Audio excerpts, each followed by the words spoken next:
बिस्मिल्लाहिर्रहमानिर्रहीम। बल्दियाती ज़िमनी इलेक्शन का रिज़ल्ट आ चुका है और तहरीक लब्बैक पाकिस्तान ने एक और सीट जीत ली है।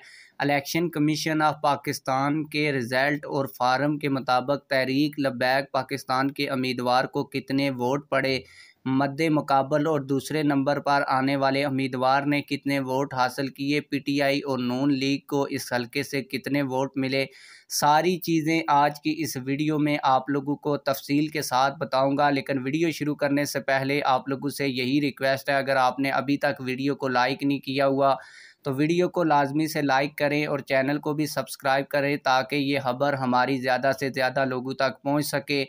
आप लोगों को बताता चलूँ कि इस सीट के ऊपर 457 वोट टोटल कास्ट हुए। ये लोकल कौंसलर की सीट थी। डेरा इस्माइल खान VC8 की सीट थी जिस पर तहरीक लब्बैक पाकिस्तान के उम्मीदवार ने मैदान मारा है।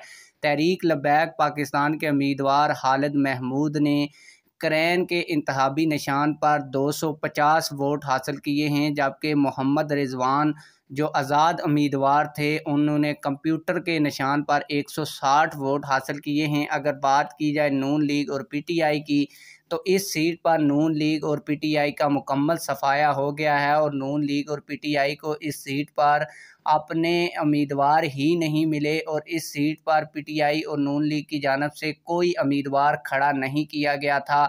और आप लोगों को ये भी बता दूं कि ये official election commission of Pakistan का फॉर्म है जो मैं आप लोगों को दिखा रहा हूं और यही इलेक्शन कमीशन ऑफ पाकिस्तान का रिज़ल्ट भी है।